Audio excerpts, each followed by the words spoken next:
Alright, what's up pluckers and pickers around the world? Welcome to Six String Sit Down. I'm your host Mitch Wessell and I'm here with the wonderful and powerful Scott Bloodsworth.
Alright, man, so basically, you know, I did some reading on your bio. It says that I started playing at the age of 12. Yeah. So what lit the spark, man? What was that moment that drug you in?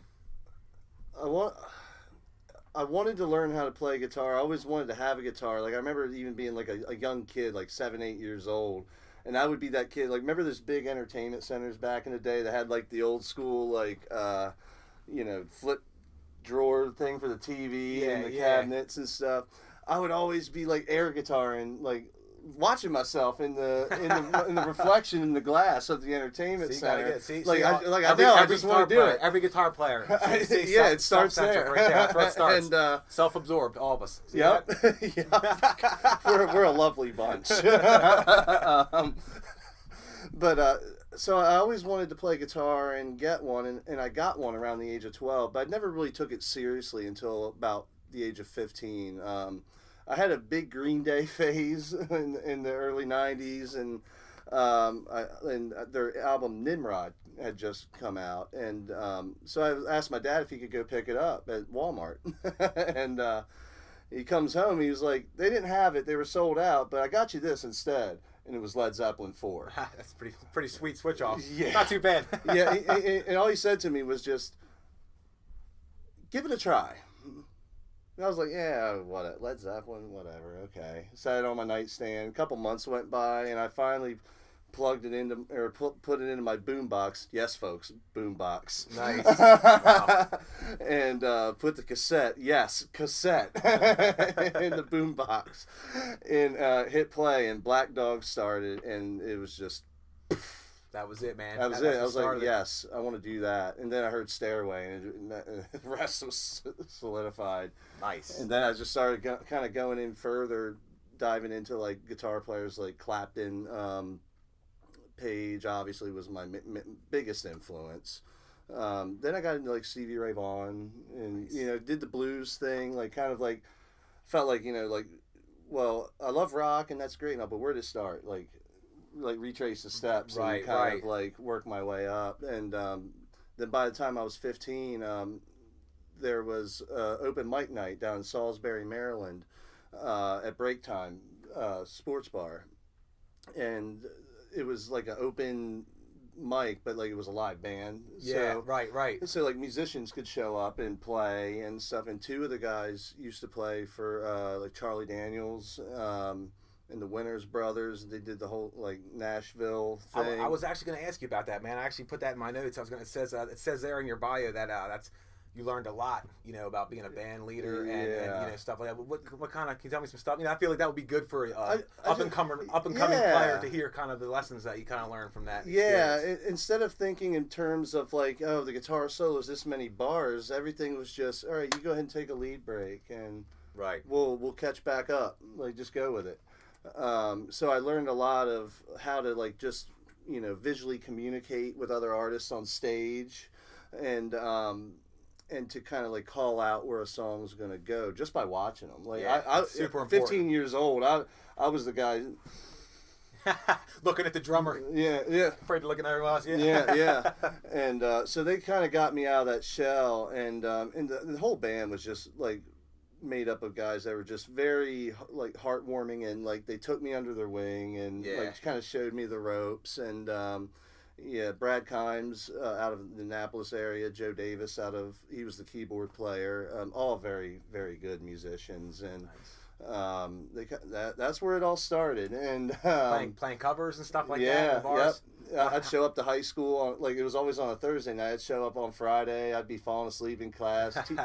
Teachers wouldn't bother me. They knew I was already out playing music, that's and awesome, they all thought man. it was cool. So That's awesome. That's great. Yeah. Well, it says that you spent some time. You eventually made up to Connecticut and spent some time teaching at the National Guitar Workshop. Mm-hmm. What was that experience like? What was the scene like up there in Connecticut? It was interesting. Yeah. The NGW company and everything, I don't know if they're in business anymore, or if they're even still doing it anymore. I think I remember trying to look them up a little while back, and it looked like everything had shut down. Right. But unfortunately things come and go. But it was a great way to meet other guitar players. I attended as a student first, and then I interned. Nice. But like they would have guest artists, everybody from Zakk Wylde. That's awesome. To I got to play with Zakk Wylde. That's incredible. Like, you can't. That was an experience. That's perfect. That's another podcast. Right there, that's awesome, man. But it was a cool experience to get away from the usual, because you stayed there.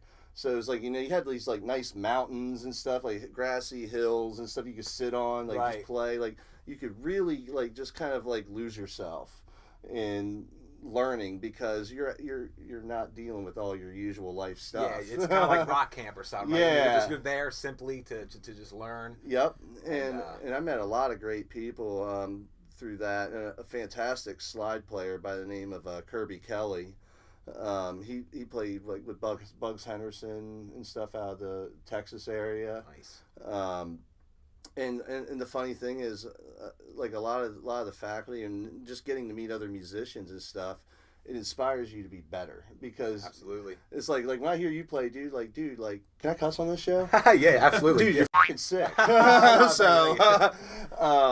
I can't take a compliment, so I'm sorry. You're going to deal with the awkwardness of me taking a compliment. I'm sorry. So watching you play live, like when we just did the show with you guys at the Oddity Bar, I'm watching you play. I'm like, man, like I want to learn some of that stuff, like some of the techniques he's doing, because it's only going to make me better as a player. Like you learn by soaking in other people's stuff. Like you're always influenced by everyone around you. So that's the beautiful thing about music that I love the most, is like just getting to hear.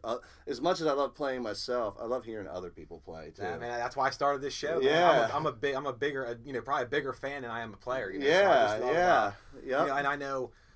You know as well as you know how much it takes for a player of any instrument to get to that level. The level of discipline, the level of hard work. You got to respect anybody that puts down that level of, has that kind of discipline and that puts in that hard work. I mean, that's something to really, that's something special. So. Yeah, I remember reading an article, I can't remember where it was from, but it was talking about like people who are like proficient in a skill, or, they do something professionally, and that the average is that before you start doing that thing you're doing, you usually put about 10,000 hours. Like that's the average, 10,000 hours. I've heard that into what you're doing, and it's true.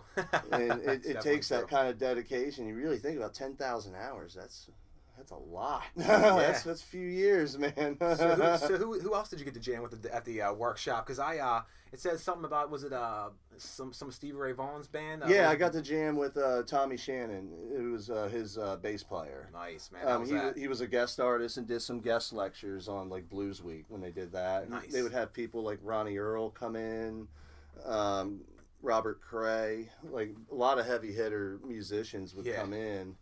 And you get to meet these people, and a lot of them would do stuff where it was like if they were giving a lecture in the auditorium, they would take time to like have an amp on stage, do a little like 1-2 minute jam with everybody, and give pointers on stuff. You can't beat that kind of experience, man. That's incredible, man. Yeah, and it's funny because like with NGW, like I felt like I never learned like they got into all the theory and stuff, and I've never been a theory guy on guitar. Like I like when it comes to modes and scales, it's like I always just go with what I'm feeling and hearing. Yeah. And so like being around all those players, like that's how I learned. Like I learned just by hearing it. Yeah. Like more than like they were sitting there saying like, now this is the such and such. Right. And I just go. Well, then you kind of build your own theory. It's almost like everyone has, even if you don't do like traditional theory, you kind of build your own repertoire in your mind of what works, shapes, root notes, whatever, whether it's the cage system or shapes. And it's or like you find your own kind of like mnemonic devices or whatever that allow you to learn like in your own way. Like to give an example, I just had Dave Nicholson over to the studio last night, and I was he's wanting to like learn different lead patterns, and I was showing him how you have your pentatonic box and everything. Right. But it's like if you wanna, and hey, here's a little tip, everybody. Yeah, great. If you're doing your A pentatonic scale, like if I were to pick up the guitar and you're working like in this little pattern here, like you typically do. If you're in A, your root note is on A on the sixth string, like in that fret marker. And so if you're in the minor pentatonic, which is your typical blues stuff, that's your grid. If you want to go to major, back yourself up 3 frets. There's your box. Yep. But you just change your pattern. Remember alligator mouths? Yeah. Greater than, less than, right? Yeah, exactly. So when you're doing it in the minor pentatonic, you'll start here, come back over here, and then there's your root note. Right. That's where it ends. You come back here 3 frets back, you just reverse it. You start here, go over, then down. There's your root now. So it's just greater than, less than. That's a great one. That's the thing people, it's funny, I love Paul Gilbert. He's one of my favorites, and he always talks about, guitar you want to make it easy and easy to digest, and that just makes it easier to just express yourself. You know what I mean? Absolutely. You don't want to be too overcomplicating the theory of it and be, if you're thinking you're stinking, that's a, and I've heard that room for stumbling on the things. Exactly, to give you that little, Well, man, so it says in 2019, your bio, on scottbloodsworth.com, in case anybody wants to go by there and check it out, download any good music for, obviously the Wet Bandits, Big Dipper, and you got a couple solo albums we'll talk about.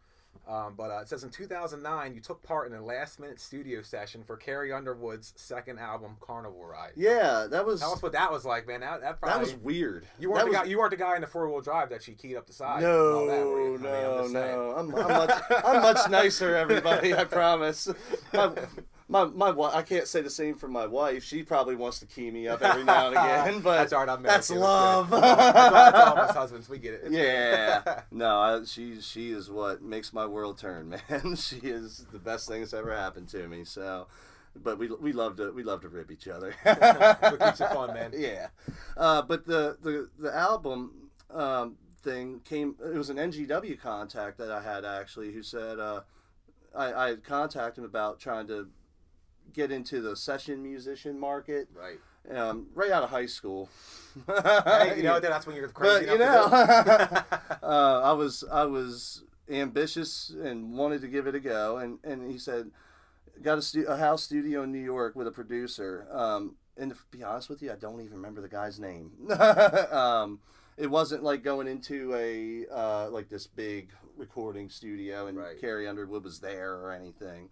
I don't even think what I recorded actually made the album anyway. But they probably record 30-some tracks. Yeah. But the experience of it was a lot of fun, and it was really funny because when I showed up, right out of the gate they asked me how I wanted to get paid.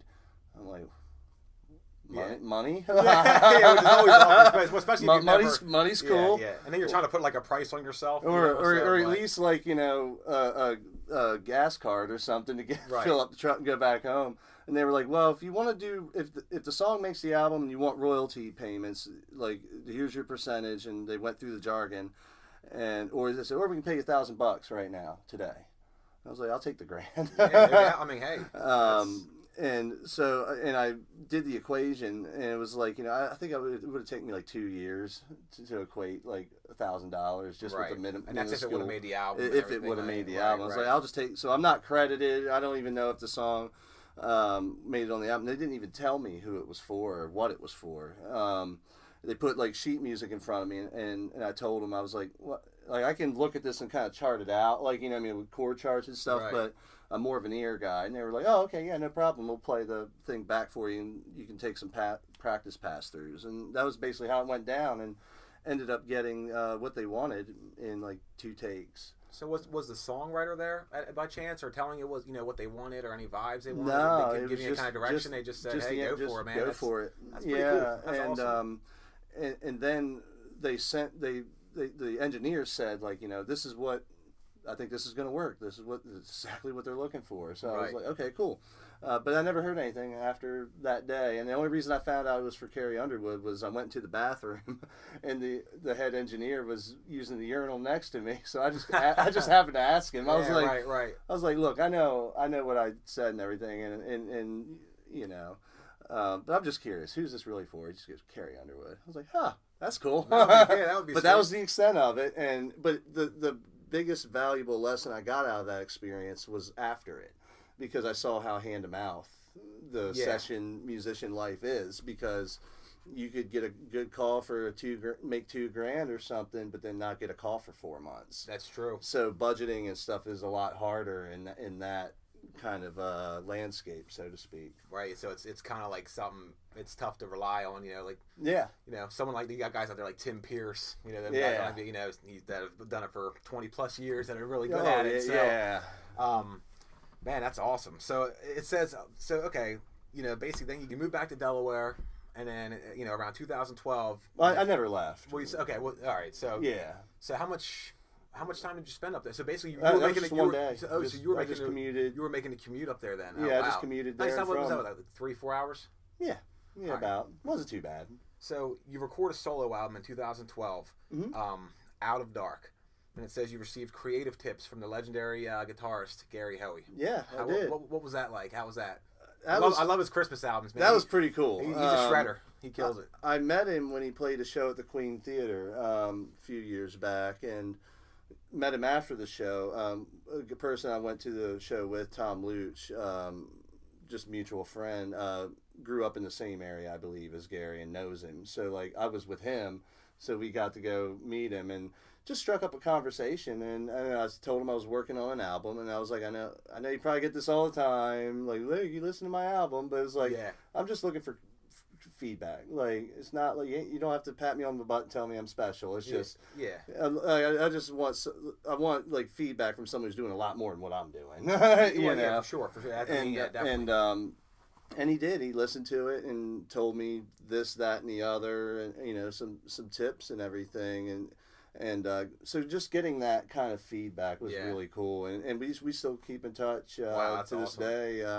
We text each other every now and again, like, hey, how's everybody doing? What was the most valuable tip from that experience, you think? If you had to pick one. I know it's probably hard to remember, but from what I recall, I think the biggest thing was just, like, once again, patience. Like, I felt like I was just charged up every time, every like song less I is went more into. kind of thing. Like Less is more. Want to play every lick you ever ever know. Show everybody you learned it. Then you kind of start realizing it's like, oh man, I'm repeating licks. Like, silence is good. Like sometimes just 3 or 4 notes is all you need. Yep. So there was that aspect of it, and then like overall sonically, like like production techniques he gave me, like about like compression limit, like ratios and stuff like that. Like we had a nice little phone chat, and he was just kind of going over that stuff with me, and then I took it, produced it, and he said he really liked it. So I was like, killer, hey, man. That's awesome, man. Hey, that's talk about encouraging and encouragement. Yeah, and I actually just recently sent him the Live at Dogfish recordings for the Wet Bandits, and he said he really liked the raw nature of it. It's just live. It's in your face. Yeah, and no, it does sound really good, man. That's what I love about live recordings, because like it's great to polish something in the studio and have something that's radio friendly, but the real magic's live. Yeah, sometimes when it's too quantized, and whatever. I mean, it's too perfect, too slick. Yeah, it's too slick, too polished. Yep. Well, so. Speaking of that, you have Scooters, Live at Scooters, right? Yeah. So what was your vision with that? When did you start that, and what's your vision for it? I started that when I wanted to get out of the cover music scene, like down around the beach and stuff. And I'm not knocking it, but I just got tired of it. Played Poker Face by Lady Gaga and Mustang Sally one too many 100 times. Brown Eyed Girl, Wagon Wheel. Yep. Yeah. I mean, it's all good. I mean, hey, man, that's a great way to, that's a great way to make a living. Folks, if you're a fan of the song, I mean, no offense, but not for me. Yeah, I get it. And my son was on the way, and so I figured, like, I've done this for 15 years now, and I'm only 30 years old. Right. If there's ever a time to take a break from it, that would be it. Right. Like take a couple years off, do the father thing, and maybe get back into it.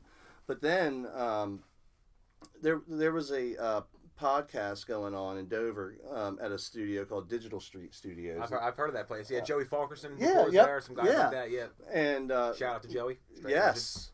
And Ricky, I want to say his last name, Ricky Beck, was the guy doing the radio show, and he passed away from cancer.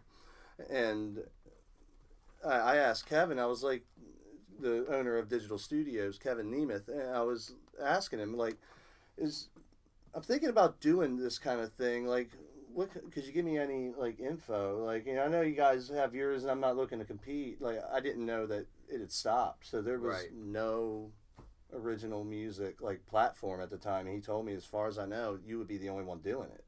Wow. So that kind of made me feel like, well, now I have to. Yeah, right. Like, there's so many talented artists in this area. Like, you guys included, man. Like, hey, that's why I'm having this show, man. I have so many great guitar playing buddies that I want to just put the spotlight on and spread the word about, man. So yeah, and everything around here is so focused on covers. Like, once again, not to knock it. Like, there's a scene, but I think there's ways like both could coexist. And I was going to get your opinion on that. I mean, for anyone that's looking to play guitar professionally, I mean, you've done it before. What's your advice if you're going to go try out for a cover band or something? What do you think are the three biggest, most important things to get the gig, as far as to be a professional? Like to get there and try to make the best impersonation, at like a tryout or something like that. Someone that's looking to get into something like that. To quote of all things, a professional wrestler. Hey, I love that. So.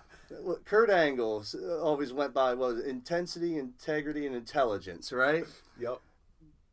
That's all you need. That's right. Integrity, like, show up on time, have a positive attitude, be intense, like, put your 110% into it, and then intelligence, like, just be smart. Yeah. Just be smart and working with people and growing as a band. Like, I've been in so many situations where, like, feelings get hurt over constructive criticism too. Like, that's another thing to be. Got to be open to it. Got to be open to it. And I felt like every great band, like, you can think of, they all had that one, at least one or two people that were like, they're the ones that make the call, or they're the creative drive behind the project. So, and if you're looking to do original music, anything's on the table. Same thing, right? I mean, you gotta have that same professional attitude. Yeah, I mean, and don't be afraid of pushing boundaries. Like, that's the beauty of original music. Exactly. Yeah, that is awesome. It's like I look at it this way, and I don't mean this with any offense either, but, like, you could teach a dog to play a cover song. Like, in a sense, well, to make it sound like the album or whatever. Like, teach the pattern.